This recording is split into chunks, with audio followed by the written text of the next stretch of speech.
بیای کم لس کسان چې هغو دپاره د جهنم اور واجب شوی دی، لیکن علم چې دی نو دی به دنیا خلق جهنم دا جنت ته بیای جهنم نه به روکاږي په خپل اډر باندې دنیا خلق بې حسابه خلق. او دارنګې علماو سره کېناستل صحیح علم چې دی الله نه یریږي. مولانا روم رحمهم الله وی یک ساعت صحبت با اولیاء بہترت از 100 سال تدبیریا.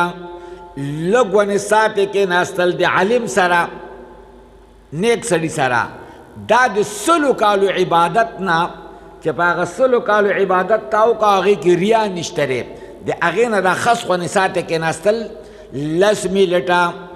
15 منٹا نیمه گھنٹا دا کے ناستل دی سلو کالو عبادتنا هم زیادتا. سل کال عبادت هم ځان ته سوی کنه د سلو کالو عبادت نه دا لګونه کې نسل چې دی علماء سره نیکو خلقو سره د چې تا ته خبره کوي لا پې نه کوي لا پې نه ولي صحیح خبره تا ته کوي قرآن تا ته بیانوي تا ته حدیث بیانوي تا ته د دین خبرې کوي دو سره لګونه ساتي که نه هغې وجه دا ده چې ته دنیادار سره کښېنې تا ته به د دنیا خبرې شروع کړي نو تا به د دین نه زړه تور شي دین نه به د زړه تور شي. لیکن دینداره سړي سره کښېني نو دی به تا ته ټول د دین خبرې کوي دی به تا ته د قیامت خبره کوي د قبر خبره به کوي د حشر خبره به کوي دی به تا ته د وړو د اصلاح خبره کوي چې واړه په دې باندې د دوی اصلاح وکړه کور اصلاح په دې طریقې باندې وکړه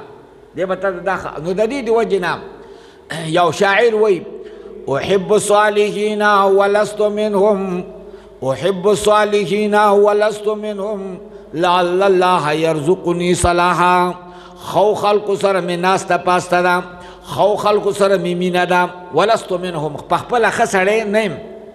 ښه سړی په خپله نه یم خو د خو خلقو سره کښېنم لعل الله يرزقني صلاحا شاید چې الله ما په خپله ښه کړي دقې وجې نه کښېنم چې الله ما ښه کړي. او یہ صحبت صالح تو را صالح کند صحبت طالح تو را طالح کند. د خو خلق صحبت بتا خکی او د بدو خلق صحبت بتا بد کی. صحبت لا ډیر لوی اثر دی صحبت لا ډیر ځکه د وجه نبی علیه الصلاۃ والسلام وی چې تاسو خپل بچی بیلوګامه به نه پرېږدئ ماښام شي خپلو بچو ازیري واخله چې زما پلانکې بچی کوم ځای کې دی هغه خو نه ښکارېږي پلانکې کوم ځای کې دی پلانکې کوم ځای کې دی که دا ته پرېږدې نو څه وخت نه وروسته به بیا دوی اسمان ته لوګې ولي تاسو پوهېږئ که نه بیا به کتې نه مه لوګې ولي او برې نه به مه لوګې ته خېجي ټول به لوګې ټول به لوګې خېجي تی پوهېږئ که نه دی به لوګې غورځوي او که هغې وجه دا ده چې دی به داسې کسانو سره ناستي چې هغو لوګې غورځوي دی به هم لوګې غورځوي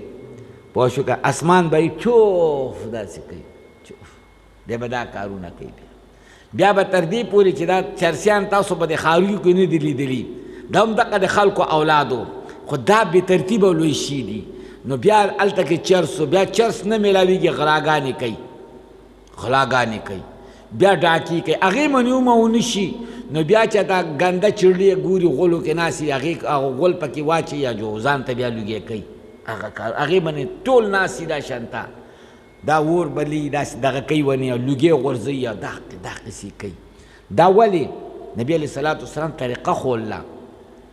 په هغه طریقې ته تربیت وکړو صحیح شولو طریقې باندې تربیت ونه کړه کار خراب شولو